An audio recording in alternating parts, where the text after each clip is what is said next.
કારણ કે જો હું કહેત ને તો સોનુ પોતાની ફરજ સમજીને પોતાની જવાબદારીઓ પૂરી કરવા માટે આવી પણ જાત, પણ જતા પહેલા એને પોતાના મનની વેદના મારી સામે ઠાલવી એનું શું? સોનુ ભલે કુંતલભાઈની તબિયતના બહાને ગઈ છે, પણ એના જવાનું સાચું કારણ તું ને હું બરાબર જાણીએ છીએ ને. હા માં, અને મને નથી લાગતું કે હવે પાછી આવે.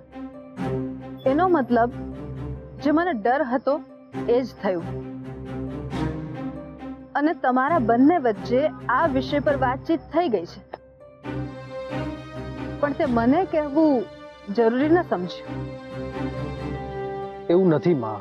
એવું જ છે આરવ. અને હવે એક વાત તું કાન ખોલીને સાંભળી લે. આપણા ઘરમાં માતાજીનું સ્થાપન આ ઘરની ગૃહલક્ષ્મી એટલે કે આપણી સોનુના હાથે જ થશે, અને તારા કારણે આ ઘરથી રિસાઈને ગઈ છે એટલે એને મનાવીને લાવવાની જવાબદારી તારી છે. પણ માં, મેં એને સમજાવવાની ઘણી ટ્રાય કરી હતી, મેં સમય પણ માંગ્યો હતો એની પાસે. એ બધું હું ન જાણવા આરવ, પણ આ ઘરમાં માતાજીનું સ્વાગત તો આ ઘરની ગૃહલક્ષ્મીને હાથે જ થશે. અને આમ પણ આ ઘરની લક્ષ્મી જ્યારે રિસાઈને માવતર ચાલી ગઈ છે ત્યારે જગતજનની માવડીની ગમે તેટલી સેવા પૂજા કરી લઈએ એનો કોઈ અર્થ નથી. અને તારે કારણે રિસાઈને ગઈ છે એટલે તારે જ એને મનાવીને પાછી લાવવી પડશે. અને હા આરવ, જેમ મેં સોનુને પરાણે કે પછી માતાજીની સ્થાપનાનું બહાનું આપીને કે જવાબદારીઓનું ભાન કરાવીને બોલાવવાનું માંડી વાળ્યું છે, એમ તારે પણ એને માતાજીની સ્થાપનાનું બહાનું આપીને નથી લાવવાની, કે ના તો એને ધાક ધમકી આપીને લાવવાની છે. તારે એને મનાવવી પડશે આરવ. એના મનમાં ઉભા થયેલા પ્રશ્નોના જવાબ આપીને લાવીશ. પણ માં, તું જાણે છે કે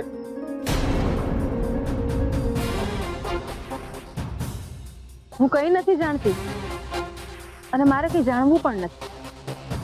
અને 100 વાતની એક વાત, તમારી વચ્ચે આજે અંતર સર્જાયું છે ને આરવ, એ વધીને ખીણ બને ને એ પહેલા એના પર સમજણનો પુલ તારે બાંધવાનો છે,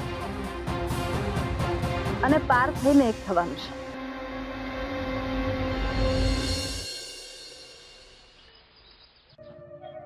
હિસ્ટ્રી એટલે ઇતિહાસ,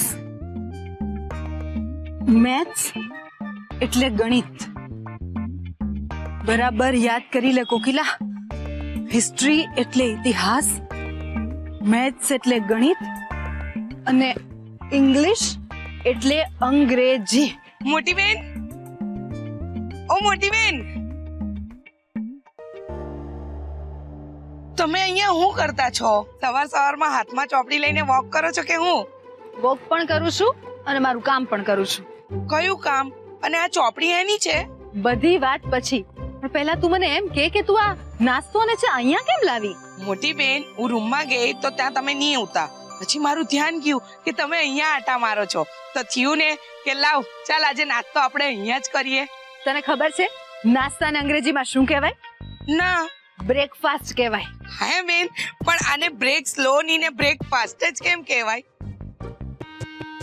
એ તો મને પણ નથી ખબર. મોટી બેન, એ કેમ એવું કહેવાતું હોય ખબર છે?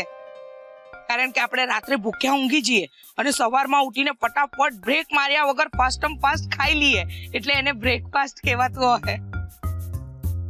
સવિતા, તું પણ કમાલના ચોકઠા બેસાડે છે. હવે મને એમ કે આ ચાને અંગ્રેજીમાં શું કહેવાય?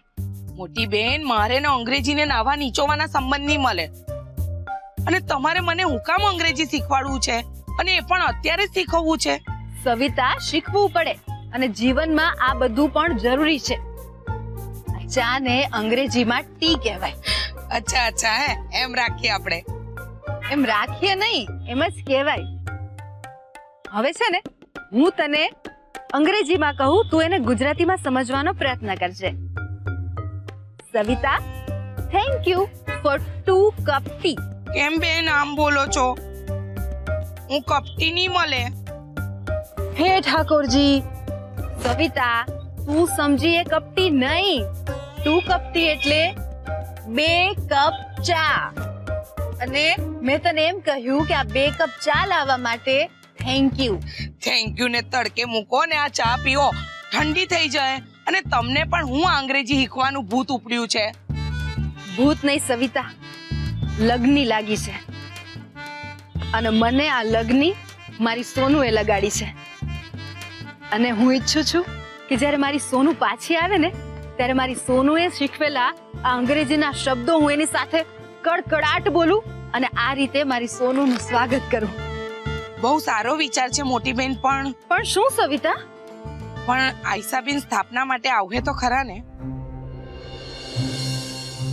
માણસ ખોટા નિર્ણય લઈ લેતો હોય છે, એટલે મારી વાત માન. અત્યારે તારું મન શાંત કર અને શાંતિથી સૂઈ જા. આવતીકાલે સવારે આપણે આરવ અને એના પપ્પાની હાજરીમાં બધી વાત કરીશું. બસ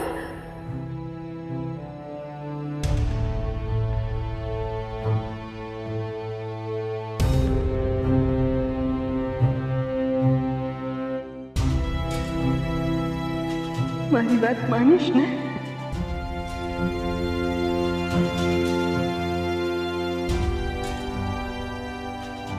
મમ્મીજી, તમે કહી રહ્યા છો તો હું સવાર સુધી રાહ જોઈશ, પણ પછી મારો નિર્ણય લઈશ.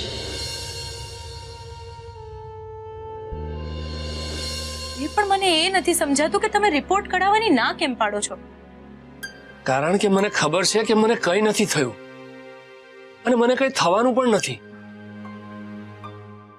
બસ એકવાર આ નોકરીનો મેળ પડી જાય ને. અને નોકરીનો પણ મેળ પડી જ જશે, તમે ટેન્શન નહીં લો. અને રહી વાત રિપોર્ટની, તો ડોક્ટરનું કહેવું એમ છે કે એક વખત રિપોર્ટ કઢાવી લઈએ એટલે આપણા મનનું સમાધાન થઈ જાય. ઠીક છે, કરાવી લઈશ. પણ એ પહેલા હું સોનુ સાથે એકવાર વાત કરી લઉં. કેમ? તમને હું કહું છું એના પર ભરોસો નથી? વાત ભરોસાની નથી. મને ખબર છે તું બધું મારું સારા માટે જ કરી રહી છે. મારે સોનુ સાથે વાત મારા રિપોર્ટ વિશે નહીં, એ કઈ બાબતને લઈને ચિંતામાં છે એ બાબતે વાત કરવી છે. એ મારી ચિંતામાં રોકાવા આવી હોય ને તો એને કઈ વાતનું ટેન્શન છે જાણીને એનું ટેન્શન દૂર કરવાની આપણી ફરજ બને છે. તમારી વાત બરાબર છે, પણ જુઓ અત્યારે તો સોનુ બહાર ગઈ છે, એટલે એ ઘરે આવે પછી આપણે એની સાથે વાત કરી લઈશું.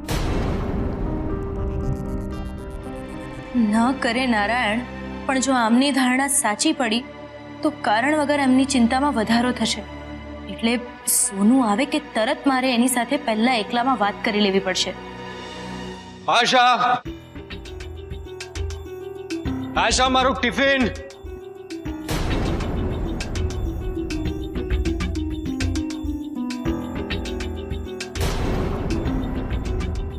અમારી તો આ જ ઈચ્છા છે કે તને આ ટિફિન સોનું જ આપે. એટલે હવે બધો જ આધાર તારા પર છે. અત્યારે 10 વાગ્યા છે અને તારી પાસે પૂરા 21 કલાક છે. શેના માટે? સોનુને મનાવીને કોઈ પણ જાતના દબાણ વગર આ ઘરમાં પાછી લાવવા માટે. એટલે જો તું એવું ઈચ્છતો હોય કે આપણા ઘરમાં માતાજીનું આગમન થાય અને તારી આ માતાજી પણ રાજી રહે, તો તું સોનુને મનાવજે. અને જો તું એવું નહીં કરે ને દીકરા, તો હું અને માડી અમે બંને સમજી જઈશું કે તને અમારા કરતા તારો અહંકાર વધુ વહાલો છે.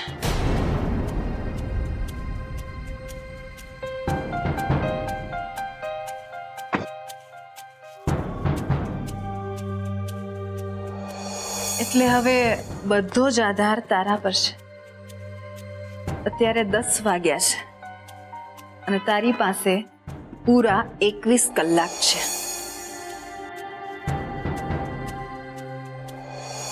એટલે જો તું એવું ઈચ્છતો હોય કે આપણા ઘરમાં માતાજીનું આગમન થાય અને તારી આ માતાજી પણ રાજી રહે, તો તું સોનુને મનાવજે. લાગે છે આયશાને ફોન કરવો જ પડશે.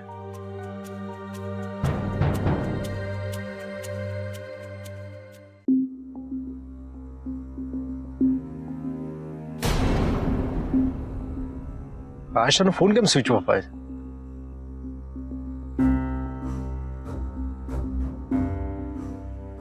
ઓ ગોડ, એક તરફ માની કન્ડિશન અને એક તરફ આયશા. સમજાતું નથી કે શું કરું. માડી, વહેલા પધારજો અને તમારી સાથે મારી સોનુને પણ લેતા આવજો,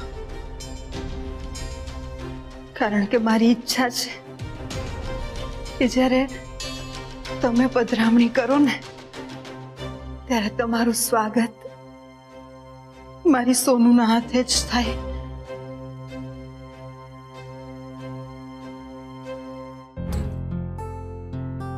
અરે આરવ કુમાર, તમે આવો, બેસો. તમે કેમ છો? બસ મજામાં. હવે કુંતલભાઈની તબિયત કેમ છે? એમની તબિયત અત્યારે ઘણી સારી છે. એ બહાર ગયા છે એમના ફ્રેન્ડની દુકાને બેસવા. હું તમારા માટે પાણી લઈ આવું. અરે ના ભાભી, ઇટ્સ ઓકે. હું જસ્ટ ઓફિસમાંથી જ આવ્યો છું. ઠીક છે. કોકિલાબેન મજામાં? હા, માં એકદમ મજામાં છે. હું શું કહું છું ભાભી, આયશા ઘરમાં નથી? અરે સોનુ તો સવારથી ક્યાંક બહાર ગઈ છે. કહેતી હતી કે એના ભાઈ માટે જોબની વાત કરવા જાય છે. હું હમણાં જ એને ફોન કરીને કહું છું કે તમે આવ્યા છો. મેં એને ફોન કર્યો હતો પણ એનો ફોન તો સ્વિચ ઓફ આવે છે. અચ્છા, હવે આજે પણ ફોન કદાચ ચાર્જ કરવાનું ભૂલી ગઈ હશે. તમે બેસો ને, હું તમારા માટે ચા લઈ આવું. ના ભાભી, ચા નથી પીવી. It's okay. હું થોડી વાર બેઠો છું. આયશા આવી જાય તો. ઠીક છે.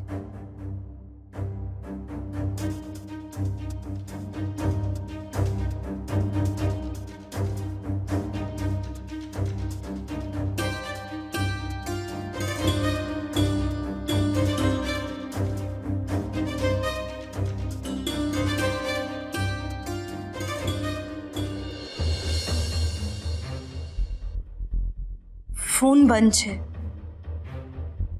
ચલો ભાભી, હું નીકળું છું. ઠીક છે. સોનુ માટે કોઈ મેસેજ? ના, હું એની સાથે વાત કરી લઈશ. અને હા ભાભી, કુંતલભાઈને મારી યાદ આપજો. ચોક્કસ. ક્યાંક ખરેખર તો આરવ કુમાર અને સોનુ વચ્ચે કોઈ ટેન્શન તો નથી ચાલી રહ્યું ને? મોટી બેન, પહેલી નવરાત્રી એવી હે કે કોમલબેન ઘરે નહીં મળે કે? મારી કોમલ સાથે હમણાં જ વાત થઈ, એ પણ એ જ કહેતી હતી. મોટી બેન, પણ ભણવું પણ તો જરૂરી છે ને. અરે આરવ, સવિતા, એક કામ કર, તું નાના શેઠ માટે પાણી લઈ આવ.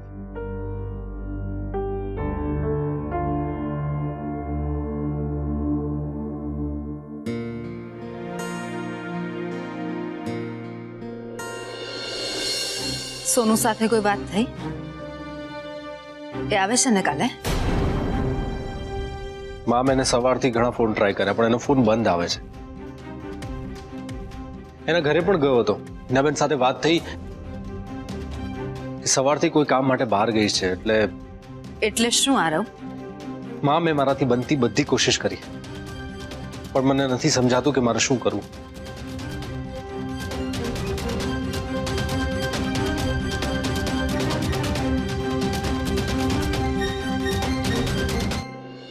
મોટી બેન, શું થયું? આરોભાઈની આયશાબેન હાથે વાત થઈ ને? એ આવશે તો ખરા ને?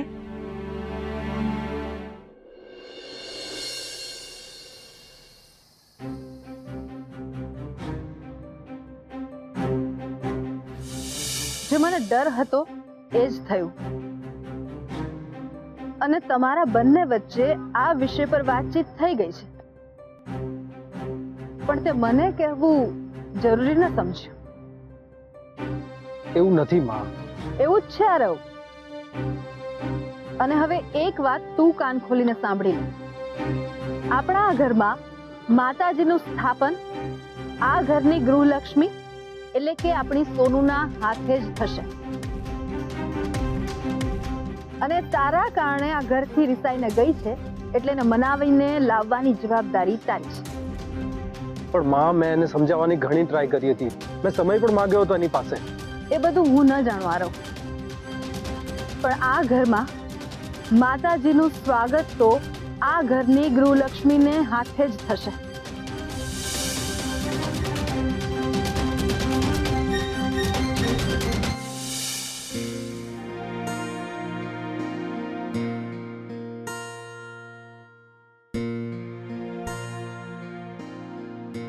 આરવ જે રીતે સુવાની તૈયારી કરે છે એનો મતલબ તો આરવે સોનુને લાવવાના પ્રયત્ન જ નથી કર્યા, અથવા તો સોનુ આવવા જ નથી માંગતી.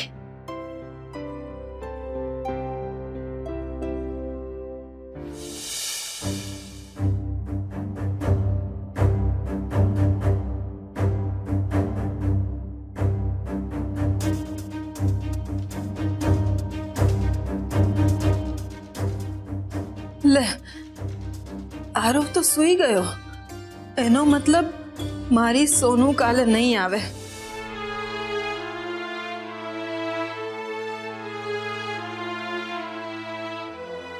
અમાસની રાત જોઈને મને બહુ ડર લાગી રહ્યો છે. ક્યાંક મારા આરવ અને સોનુના લગ્ન જીવનમાં પણ કાયમી માટે આ અંધાર પર છવાઈ ન જાય. ના ના, હું શું કામ આટલું નકારાત્મક વિચારું છું? પણ હું કરું પણ તો શું કરું? મને છે ને આરવ પર સખત ગુસ્સો આવી રહ્યો છે. આરવે મારી સોનુને મનાવવાના જરા સરખા પણ પ્રયત્ન ન કર્યા. મને લાગે છે આરવ સાચું જ કહે છે કે એના જીવનમાં સોનુ માટે કોઈ પ્રેમ, કોઈ લગાવ, કોઈ જગ્યા નથી. તને નથી લાગતું કે તું ઘણા બધા નિર્ણય આમ જલ્દીમાં લઈ રહી છે?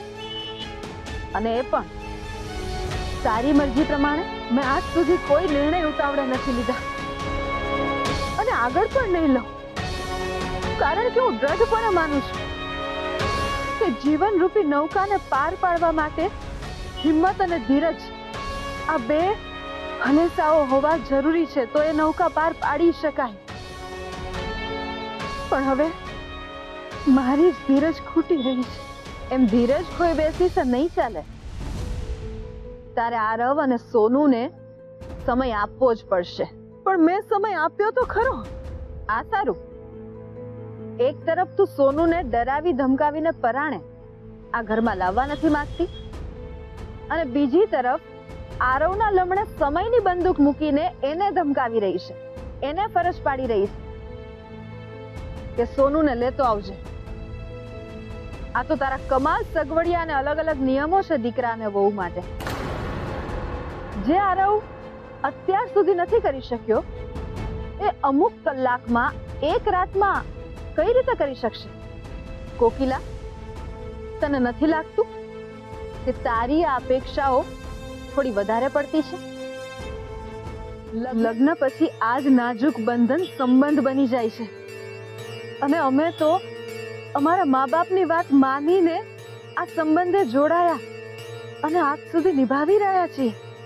અને જેમ આરવના પપ્પાએ કહેલું એમ કે એમને પણ હું લગ્ન પહેલા નહોતી ગમી, પણ એમણે પોતાને, મને, પોતાની જાતને સમય આપ્યો અને મને પણ સ્વીકારી.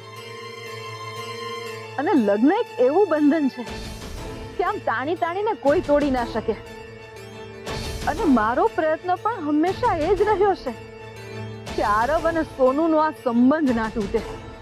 અમે આટલું કરીએ શું નવી પેઢી આટલું ન સમજી શકે?